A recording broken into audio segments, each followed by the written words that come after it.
everyone, Paul ISM. Welcome to part one of our Tamiya Toyota Supra step-by-step build. Now, as always, make sure you sub to the channel, click the little bell notification, give us a thumbs up and leave a comment down below. I do read and try and reply to them all. And as always, everything you see me show in these videos is linked in the description down below. Click on the description, takes you to a big long list of items over on the forum with links to where you can buy them, and you can get them from there. If you get stuck at all, just send me a message and I'll try my best to help you out.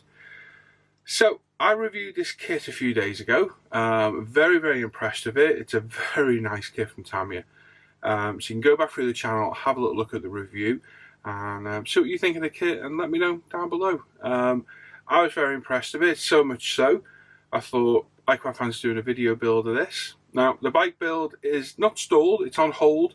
As I put on Facebook today, my eyesight has deteriorated over the last 6 months, and I'm really struggling close up at the minute. So I had my first ever eye test of the day, and I'm waiting on my glasses, which will be with me in about a week. So as soon as I get those, we'll be getting back to the bike. But in the meantime, I want another build. I wanted to carry on with the video builds as well, and I thought, why not? Let's build this. So it's a lovely kit, and I think it'll make a good video build as well. So like I said, I was hoping to get it into one video. It's not going to happen. There's just too much information. Just today's video is going to be on getting the body assembled, prepped, primed, painted and cleared, and then part two, we're concentrating on running gear, maybe some of the interior, and part three we'll get it all assembled. So it's probably going to be 3 parts.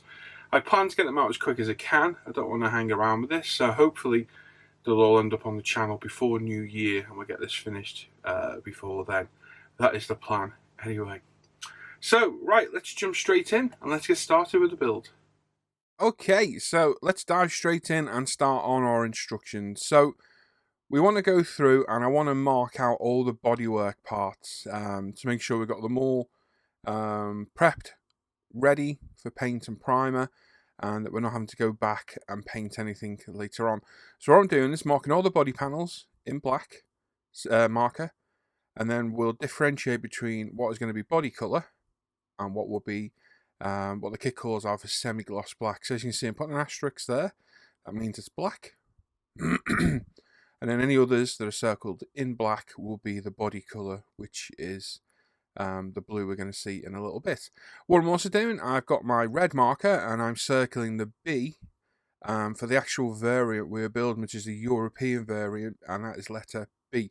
So I'm just going through anywhere that differentiates between A, B and C, and circling the B so I know there's a point I have to change and follow a specific area. So this is the body shell itself. So the front and rear bumpers are separate, as are the side skirts. I could not find a single seam on this thing anywhere.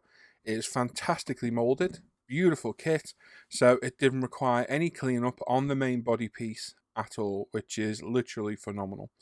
So the front and rear bumpers are on their own sprue. So we're going to cut these off, give them a little bit of a clean up, and then we'll give them a final clean up once they're on the car itself. So like I say, front and rear bumpers are separate, as are the side bulges, intakes I suppose you could call them. But we're just going to give these a light clean up for now, just on the point where they glue, and then we'll clean up any other locator points once they're glued on to the body. Again, very clean and a very nice fit as well. The spoiler fits on absolutely perfect. Now there's a chrome trim piece to go into the back of this. You can just about push it through when the spoiler's on, so I chose to do it that way, and we'll deal with the chrome trim piece a little bit later on. So we've got our side panels here. Now, once they're in place, they literally hold themselves in. Just need a little bit of glue, and they are good to go. Really nice fit, absolutely spot on, 100% fit. And with a light application of Tamiya Extra Thin, or you prefer glue, they're going to be held in place perfectly. So pushed in place, as you can see, they're held in. A little shake doesn't even dislodge them, so that's fantastic. So we're going to get some Tamiya Extra Thin in a minute and glue them in place. As you can see, they're a nice flush fit. There's no gap there, nothing to even be concerned about at all. So absolutely brilliant. So put a little bit of glue in. We're going from behind first. We're putting very little glue on the brush. We're wiping most of the excess off. We don't want it to be pushed through to the front of the body. And we're just going to apply glue all around it until we're happy it's glued in place. So take your time, the less mess you make, the less cleanup you've got later on. So it's worthwhile being tidy with your glue. Front bumper, again, fits absolutely perfectly. So line it up at the front and both sides, and then hold it where you can. And then again, grab the Tamiya extra thin. Make sure you've got no fingers behind where you're gluing, because the capillary action can pull it through. And again, we're not putting a lot on. My glue pot's quite empty, so it's not really getting a lot on the brush. But we just want enough so we can see it, and we can see that it's going to melt it in place and hold it through. What we do not want, the worst thing you can do, is allow it to come through that seam there and either leave a nice fingerprint or even a glue mark, because again, the tighter you are now, the less cleanup you've got in a minute. It's inevitable you are going to get some glue points in places, which we're going to have to go around the front in a minute. Just make sure that little side piece is in place. Just hold it for a second. So this is my Tamiya extra thin plasti weld mix that I've showed before. Makes the glue a little bit hotter. And again, the rear bumper, exactly the same as the front. Locate at the back and then each side. It's a little bit more springy, this one. So just make sure it locates nicely where you want it, that you cleaned up all the sprue locator points. And once you're happy you've got it in place, give it a hold. And again, hit it with the glue. Don't need a lot at all. And just get it all glued in place and then leave it be to dry. Rear spoiler, like I said, there is a chrome piece that goes in the back. It's for the Toyota symbol. If we put it in now, it's going to cause all sorts of problems when painting it. So I've elected to put it in afterwards. There's just enough room through the back of the body itself. We should be able to squeeze it through, no problem. And there's one on the front as well, but we can get to that really easy. So again, not a lot of glue at all. And again, because we're on top now, we are going to have to clean this up. So we'll have a buffer on this later to get rid of the glue marks. Just make sure it's located. Don't push it too hard, or you will get molten plastic appear, and it's definitely not something we want. Once you're happy you've got it glued in place, a little bit of glue underneath just to make sure it's properly secured. And once you're happy, leave it be. And then we can get ready for prepping it for primer. Once I let the side set, I then put a little bit of glue in the back. Again, this is the point where it meets the rear bumper. So I thought, well, we're putting a little bit of glue in here. And there we go. All back together. Very nice. There's no gaps, no seams, nothing at all. All we've got are a few glue marks we need to clean up with a buffer. And we're good to go. So our sprue locator points from earlier that we left on the front and rear bumper was going to clean up. So we've got a 400 thinny stick from myself and Lee's Ultimate Modeling Products. Again, the links for all these tools in the description down below. You can go over there and have a look. But our sand is top quality, and it makes short work of jobs like this. We're not applying a lot of pressure at all. We'll let the sander do the work. And once that's gone, we're going to hit it with our buffer. First the green or blue side, depending on which buffer you've got, and then hit it with the white side to get a nice, smooth finish. Once we're happy, I've got a 3M pad. There you go, it's 6000 grit. And on bodies like this, where there's lots of angles and recesses, I like these sponge ones because you can get right into all those little corners and recesses and what have you, and really get in there. And all we're doing here is, we'll get rid of some more, only more of the glue marks that are left. The buffer will have got rid of most of them. But we're also just scuffing the body up in preparation for primer. It allows the paint to grip a little bit better.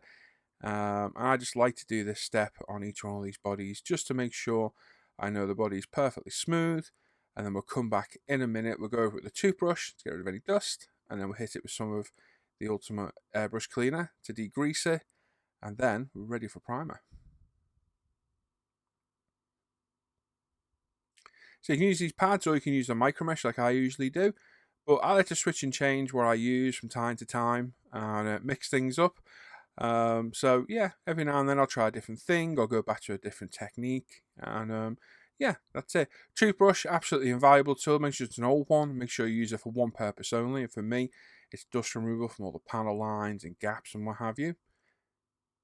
We're going to mount our body to the Tamiya spray stand. Now, while these do hold the bodies on really well, I always like to secure them with a little bit of Tamiya masking tape just to make sure that when you're moving it round, rotating it, spinning it upside down to check for orange peel or paint coverage, it's not going to fall off because it's literally the worst thing that can happen. We've got some UMP airbrush cleaner, mine's in a little bottle that I use on my bench. We've got some kitchen paper. I'm just going to put a little dab on. I'm just going to wipe over the entire body, and this will remove any residue, fingerprints, anything that's been left behind from the handling, sanding stage, and it will just degrease the body completely. Doesn't take long. It's a very handy step to do. It saves a lot of problems later on down the line. Like I say, this preparation is set every time. Preparation is key. It does help with the overall finish, and it takes a couple more minutes and pays off in dividends, in my opinion. So once you've gone all over the body and you're happy you've degreased it fully, get a dry piece and just wipe it over, buff it up a little bit, and then whatever you do, do not handle the body again. If you do, repeat the step. If you sand again, repeat the toothbrush step as well, and this will get us ready for primer. So we're in the spray booth now. Our body's fully prepped. We've got some Ultimate Grey Primer, which you need to shake the bejesus out of. We've got our Ultimate Apex airbrush with a 0.35 needle nozzle. We're at 30 psi on the compressor. After we've shaken the primer really well, put it in the airbrush, quick test spray, and away we go. So quick blow over with air to get any dust that's landed on the body off, and away we go. So we're going to apply very light coats to begin with. You've all seen the primer sprayed before, so we're not going to linger around and watch the entire thing being primed, but we'll show the mist coat first, and you'll see just how thin I put on this initial mist coat. A lot of people have problems with some of the primers, and it's literally 9 times out of 10 you're either putting it on too thick, or you've not degreased it and it's reacting with fingerprints or residue on the kit from the build process. So that's why the preparation is important, in my opinion. Take your time, especially on this step. As you can see, I am not trying to cover that body in one go. I am literally getting even mist coat all over, looking at all the angles, the recesses, the wheel arches, all the different angles on the bumpers, and just taking our time going all the way around to ensure we get a nice even mist coat all over. And then once this is dried, you can start coming in and putting the primer down a little bit heavier, because it's already got its key on the surface. We know there's no contaminants, and you can really start to lay it down a bit thicker, as you'll see in a minute on my final coat, where it does go on pretty thick, and we do have quite a wet coat on there at the end. So once you've done your first coat, put it down, leave it for 5 minutes. You can dry it with air with the airbrush if you wish, but it's a good time to take a break, have a drink, have a little bit of a relax for 5 minutes while you're waiting for it to dry, and then we can come back and apply our second coat. But you can see I'm not applying this thick anywhere at all. We're literally putting a mist coat all over, because the worst thing you can do is rush this. So again, this is the idea of taping the body to the stand. You can pick it up, you can maneuver it, upside down, side on, and you know it's not going to fall off and ruin all your hard work. So coat number 2, we're just coming to the end of that now. So as you can see, we're going a little bit thicker now. Again, we're not putting it on, we're not hosing it on, but we'll put a little bit of a thicker coat on now. As you can see, it is going a little bit wetter, but like I said, we're still not hosing it on. There's no need to hose it on at all. And we're just paying attention to all those recesses, angles. There's quite a lot on this car. Our wheel arches, front and back, and we've also applied a coat inside on the A pillars and the rear window sections and so on, because we will apply colour in there later on. So there we go, this is our second coat now dry. We're going to come in with our third and final coat of the grey primer, and this will go on a little bit thicker now, and as you'll see as we finish, no need to show the spray process. We've got on a lot wetter now, but we've got beautiful even coverage all over the body. It's laid down superb, and as it dries it will self-level out, and as you can see will leave a fantastic flawless finish, which will allow us to get our colour down now with no problems at all. So we've got our Apex again, 0.35 needle nozzle. This is a different airbrush now. This is the one I use for my lacquers. And we've got our Tamiya LP41-45 mix, and it's 5mm of LP41 and 3mm of LP45, which are these colours, and it's thinned about 60% with the Tamiya lacquer thinner with retarder. So we're at 18 psi for a 0.35 UMP apex again, and again the same kind of principle. We're putting down a mist coat, we're not hosing it on. Lacquers are a lot more forgiving, you can hose lacquers on, but to get good paint coverage, nice thin coat is the key. And again, just making sure you get all those angles, recesses, so on and so forth, and build your paint up slowly. I know I go on about this all the time, but I get really good paint finishes, in my opinion I do, and this is why, because take your time, preparation and airbrushing skills, which you are going to get better every time you use the airbrush. This won't come overnight, it's going to take a lot of work and practice, and nothing will get you better than painting, building cars. Trust me, painting and decaling, the amount you do on the cars, it will make you a fantastic painter very, very fast. But don't get disheartened, not everybody can, get it overnight. It's going to take time, but just take your time doing it. Go slow, don't worry about hosing the paint on. Just get that nice even coverage, nice thin coats, and as you can see, this paint goes on absolutely fantastic. It's by far one of my favourite paints. It's very forgiving, the colour range is fantastic, and the depth of colour is phenomenal. So, second coat now, we went side to side on the first one. We're now going to do up and down passes for the second. Again, we're not trying to get everything covered. As you can see, it's not getting perfect coverage, but we are starting to layer up the paint, and it's starting to get a little bit of depth now. We'll probably apply 4 or 5 coats overall. They are pretty thin, so don't worry about the amount of paint you're using. And once you've done one side, spin it round, do the other, and then I do the front rear bumpers, and then the hood, bonnet, roof, and boot lid as we go. Again, don't forget as well to spray some on the interior as well, mainly areas that will be seen through the windows or what have you. Sometimes it will be a different colour, but I always spray it the body colour just to ensure that there's even coverage if you look through. And I also like to spray through the back of the lights and the front of the lights and the grills as well. So again, if you look through the grills or a bit of the light showing, you can see the body colour and not just grey primer instead. So as you can see, we're going cross pattern now. We're going across the opposite way we went on the first coat, and we're starting to get a bit of coverage. And there you go, that's after our second coat. Third coat, we're coming in and we're going left to right again, and now we're starting to put it on a little bit heavier now. And as you can see, we're getting some real nice coverage. I'm going side to side with nice even passes, and I'm coming off the trigger of the airbrush at the end of every pass and hitting the air before paint, before we get on to the body each time. That way, if you do collect any paint on the needle of the brush, it's not going to end up splattering on the bodywork and leaving a nasty mess. As you can see, the colour is getting some real depth now. It's a beautiful colour, this.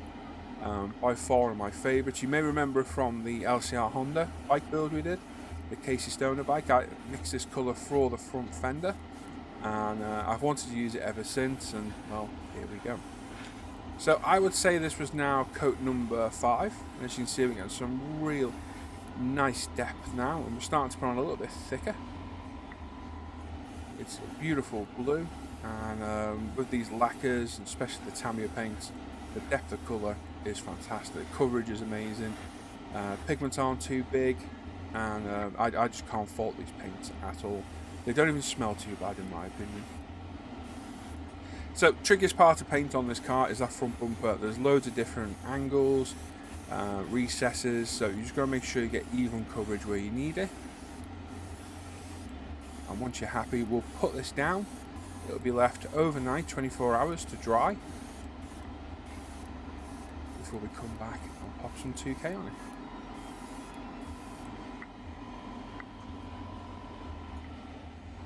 So there we go. After about 5 coats, absolutely beautiful colour, looking really good, exactly what I wanted, and this is going to really pop under the 2K. So we're ready for our clear coat, and for this we're going to use Gravity Colours from Spain, Gloss Clear Coat 2K system. So it's a 3:1:1 mix, not the usual 2:1 we've been using lately. This is the 3rd time I've used this, and I think it's fantastic. So you get 30 millilitres of the Gloss Clear, 10 millilitres of the activator, which is hardener really I suppose, and 10 millilitres of the thinner. And this is going to cost you about €13, €12.95 for the set, and it's about €9.50 postage. But it came in 3 to 4 days, very quick. So make the most of your postage and don't just be buying one thing. Buy a few pots of paint as well. So we're adding 6 millilitres of the clear. We're pouring it out the bottle into our graduated medicine cup. Again, the links for these in the description down below. Once we've done that, we're getting 2 millilitres of the hardener. So the 3 to 1 to 1, so 3 parts of one, 2 parts of the other, so 6, 2, and 2.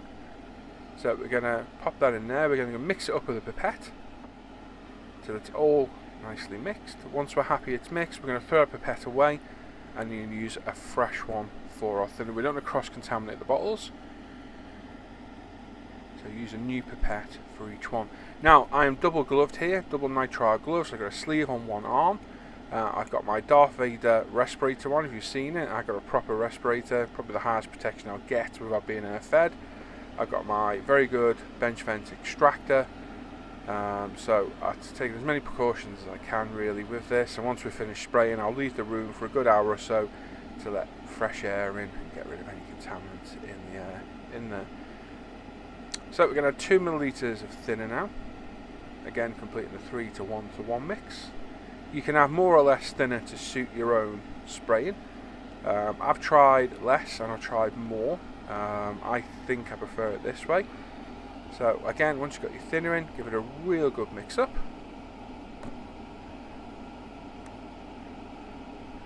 Until it's evenly mixed and the clear coat becomes nice and clear. And again, throw away the pipette. We will not reuse this again at all. So we've got a 190 micron paint strainer. We're going to pop our 2K through. Just a step I do every time. Make sure there's nothing in the paint at all.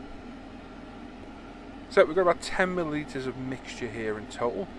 If you don't use it, you're going to have to throw it away because you can't keep it because it will go off.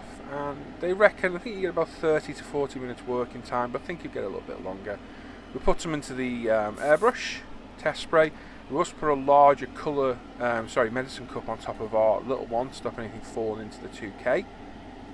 That way keeping it nice and clean and clear. We've got some water and we're going to wet the entire bench. Now the idea of doing this is any dust that lands sticks to the water and doesn't blow back up into the your nice clear coat, which is inevitable. Nothing attracts dust like 2K. We will get some dust in the end on this finish. There's no way around it really. Unless you're in a completely sterile environment, you are going to get dust landing on the model. It's a pain, but it does polish out at the end. So we've got an anti-static brush from Tamiya. We've got our painted body from yesterday. We're just going to give it a wipe over. I find this not only gets the dust off, it also helps stop any other dust landing on it. Got our apex. Got about 3/4 of the colour cup loaded up. We're going to give it a blast of air all over. Again, to remove any dust that's left behind. Test spray, and away we go. So first coat is our tack coat. So we're not trying to get a wet coat at all. We're literally trying to get an even coverage of the clear coat all over the body. Then this will be left to tack up for 10 minutes. And by tack up, what it does is it starts to dry, becomes really tacky. And when we come in with our wet coat, it will help it stick and not run. And then we'll do another 10 minutes to let that tack up a bit before we come back for our third coat, which will be our second wet coat.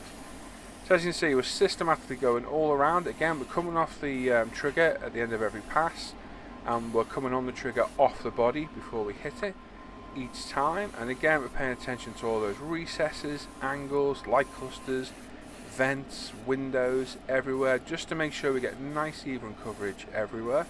But what we're not trying to do with this coat is get it wet. We don't want a wet coat. We just want to physically see it go on the body and leave a semi-wet coat, I suppose it is, behind. As you can see, it's not quite perfectly glossy, but you can see where it's gone down. And again, pay particular attention to this front bumper. It is quite a complex bumper, all different angles and recesses, so just make sure you get even coverage all over. There we go. We're at 20 psi as well, I forgot to say that. Because this clear is a little bit thinner than the Pro range, I've lowered the pressure from 30 to 20. I think it makes a difference on this. So as you can see, the kind of finish we're getting, it's a bit orange peely, as you can see, and that's perfect for a tack coat. Exactly what you want, but you may spray in a different way, and your own individual style will dictate how you do this. Like I say, the way I do it isn't necessarily the best way, it's just the way I've been doing it all this time. So again, make sure we get all those wheel arches, the bottom of the bumpers, the bottom of the sills, and once we're happy we've got even coverage, I'm going to pop this in my drawer where it can sit for 10 minutes. So 10 minutes has gone by, we're back, exactly the same mixture, same pressure, but this time we're coming in with a heavier coat. So we're getting a wet coat down now. So again, getting all the areas we've just sprayed, and as you can see, it's going down absolutely beautiful. Now, if you're used to using a thicker 2K with the likes of Pro range or Zero, you need to be careful using these thinner ones.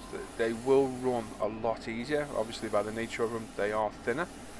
So just take your time and don't hose it on as much as you would with the thicker stuff, because it will run or it will look too thick.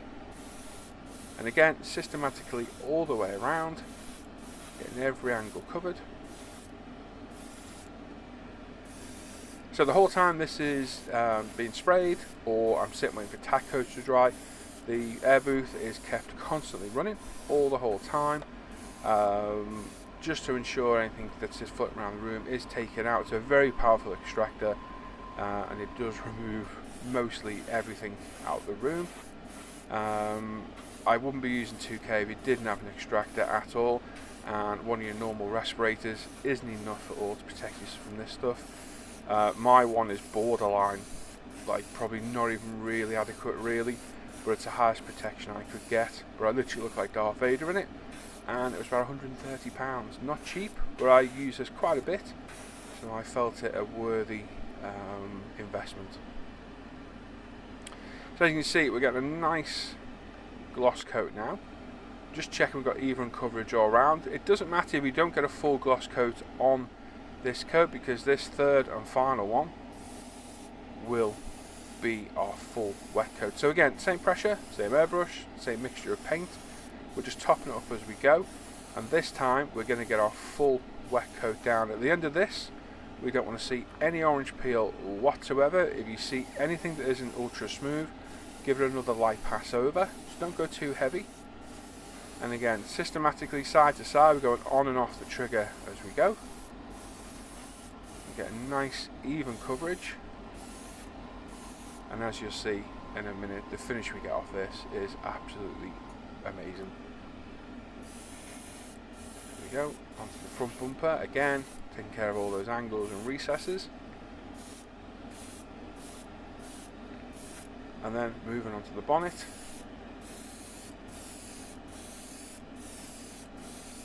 Again, try and keep the subject as straight as you can to the airbrush. It can be quite difficult to do.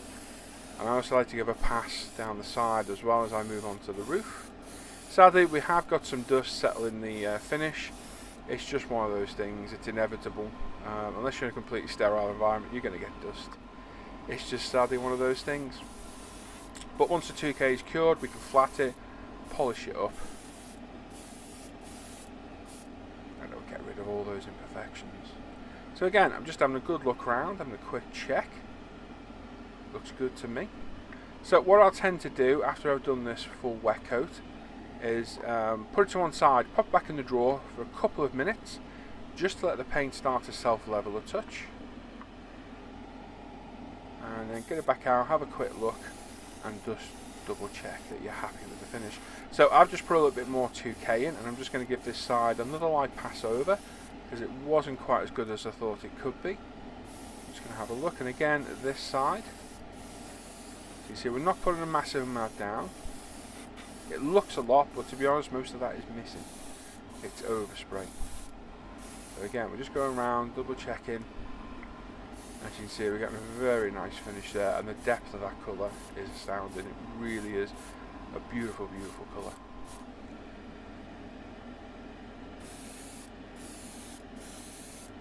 So if you look at the back of the roof, you can just see a touch of orange peel, and this is what's making me go back over again, as you can see. Now once we give it a pass over again, it's not a ton of paint, at all. Just going to give the back a go. When we come back in a minute, you'll see that that roof is a lot better now, as you can see. And as this self-levels over the next half hour or so, there you go, much better finish. So that other final light pass over paid off, and we've got a much better finish. So this needs to go away now for at least a couple of hours to get dust dry. We've still got about good half of the colour cup left of the mixture. So like I say, you know, that's a single body, there's no spoiler or no other bit. So if you had a spoiler, wing mirrors to spray or wheels, you would use a bit more, but we've got 3mm left in there, so we only use 7mm in total of the mixture. So a couple hours later, this is now dust dry. It's still not touch dry, but it's dust dry, and as you can see, the finish is absolutely amazing. Now sadly, like I say, we've got a couple of specks of dust in the roof and on the bonnet. Just one of those things. We will flat this and polish it all up later, but this is by far the best 2K finish I've seen and used, and this will be what I'll be using from now on. Combined with the LP paint, the depth of that paint is just, it's sublime. It really is a beautiful colour, and the 2K clear coat is just, it's amazing. I'm absolutely blown away how good it is, and I'll be using this on all my builds from now on. Right, there we go. That's where we're at today. So yeah, we got quite a bit of work done in the first video. It's 2K'd, it's looking good. I'm very impressed with that Gravity Spain 2K clear. It goes down really well. And yeah, like I say, I will do a full review video of the 2K where I show it being sprayed a little bit more in depth. You've seen me spraying before, we don't need to show it in the build videos. So keep an eye out for that. That'll go up in the next couple of days, and we'll spend a little bit more time explaining and showing the process of using it.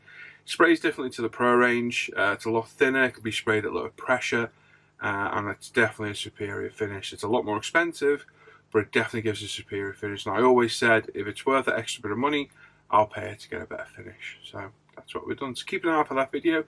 That should be up in a few, well, day or so, if that. And I will get part 2 of this build up as soon as possible, probably just before Christmas, all going well. And there'll also be a bench update on Christmas Eve with myself and my little boy James as well. So there we go. Let me know what you think of the build so far down in the comments. As always, anything shown has been linked in the description down below, so you can click on there. I need to edit it and add some of the gravity paints in there as well. And make sure you sub to the channel, give us a thumbs up, leave a comment like I say, and make sure you click that bell notifications to get notified of all the latest videos.